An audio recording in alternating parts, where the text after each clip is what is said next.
हरे कृष्ण। आज आम चर्चा करिया भगवद गीतार द्वितीय अध्याय 39 नंबर श्लोक। ऐसा ते विहिता संख्ये बुद्धिर्योगातिवां शृणु बुद्ध्या युक्ता जया पार्थ कर्म बंधम प्रहास्यासि। तो एबे भगवान श्री कृष्ण अर्जुन को कहउचंती मु एपर्यंत तुमको सांख्य दर्शन कथा कही वर्तमान जुग कथा शुण ता द्वारा व्यक्ति फलर आशा न रखी कर्म करे।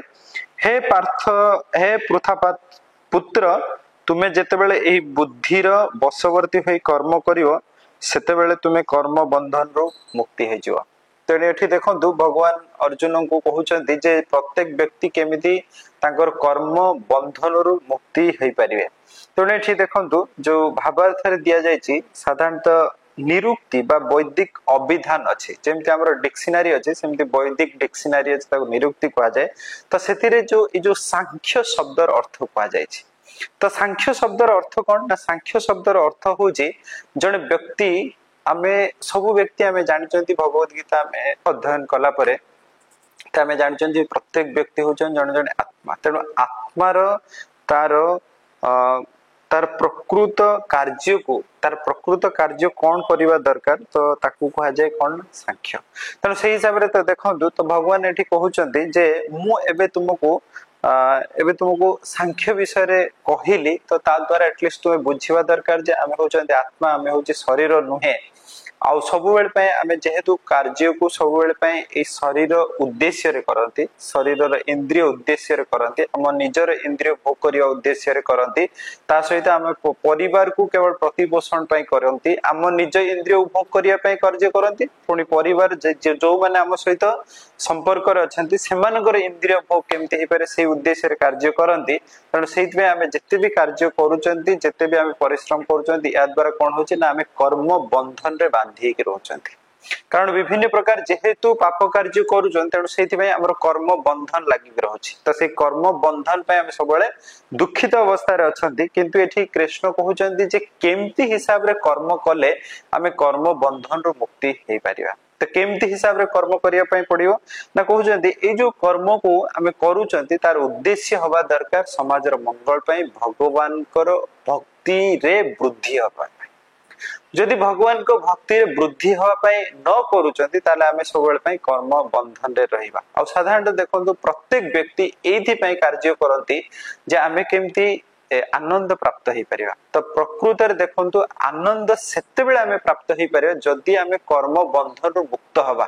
साधारणतः कोनोसी बंधन ता हमकु कष्ट दिए कोनोसी भी बंधन हमको कष्ट दिए आमे जते बारंबार कर्म करूचंती आ कर्म द्वारा ही आमे बांधी जाउचन तेणु आमे कोनोसी को हिसाब रे आमे आनंद प्राप्त हेई परिबा।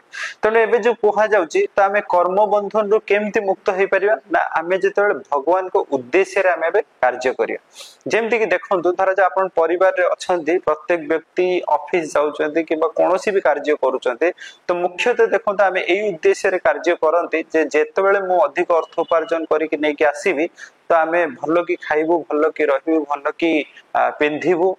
तो या द्वारा आमे जिते भी प्रयास करिला परे भी आमे आनंद प्राप्त हेई पार नाथि आमे विभिन्न प्रकार जंजाल रे बांधी के अछंती। तो ए जंजाल रो मुख्य कारण हैला हमर जो कर्मटा भगवान को उद्देश्य रे होउनी। आपण देखो धरा जे आमे सकाळे भगवान को आरती करू नाथि आमे जहां भी खाउजंती भगवान को अर्पण करू नाथि किंबा आमे जे कोनोसी कार्य करूचंती हमर निजर भोग उद्देश्य रे करूचंती। तेणु केमती हिसाब रे कार्य होबा दरकार आपण जे कोनोसी हुए तो कार्य रे अछंती जे कोनोसी प्रोफेशन रे अछंती ठीक अछि जे कोनोसी प्रोफेशन इन द सेंस कि आपण हुए तो जने शिक्षक अछंती किबा जने इंजीनियर अछंती जने हुए तो डॉक्टर अछंती जने हुए तो प्राइवेट कंपनी रे आपण बैंक रे अछंती कोनोसी भी कहा कोठी भी अछंती किंतु आपनकर एया हवा दरकार जे परिवार जो अछि परिवार को केमती से माने भगवान कर भक्ति रे वृद्धि हेई परिए सेति पय सहाय्य करिया दरकार। हम पिल्ला माने केमती भगवान कर भक्ति रे से मानेकर मति लागियो से प्रयास हवा दरकार। तेनु आमे जोठी भी कार्य करूचंती जहां भी अर्थ उपार्जन करूचंती जदि आमे एई उद्देश्य रे ही लगेइबा ताले हमर कोन होबा ना धीरे धीरे हमर जो पुराना पाप जहां भी कर्म अछि तो से कर्म बंधन मुक्ति हे परिया आ जदि से उद्देश्य न हला हमर उद्देश्य हला कोन ना मु केमती मोर इंद्रिय भोग करिवि इंद्रिय भोग माने हमर जो सब इंद्रिय अछि आखि भलो किछि देखिया पई चाहूची जीभ किछि खाइबा पई चाहूची कान किछि सुनिया पई चाहूची तेनु एई जो इंद्रिय को हमें यदि भगवान कर कथा कीर्तन प्रसाद रे न लगाती ता निश्चित मात्रा रे अन्य जिनस लागो जेतले अन्य जिनस लागो सेतरु कोन हो पाप हो आ ता सहित कोन हो ना कर्म बंधन रे बांधी के रहे तेणु से कृष्ण एठी अर्जुन को कहउचंती जे मु तुमको सांख्य विषय रे कहिली तो एबे तुमे जोग कथा शुण जे केमती मते संजोग करी कार्य करि परियो आ ता द्वारा कोन हे परियो ना सब प्रकार रो कर्म बंधन रो मुक्ति हे परियो आ प्रकृत आनंद को प्राप्त हे परियो हरे कृष्ण।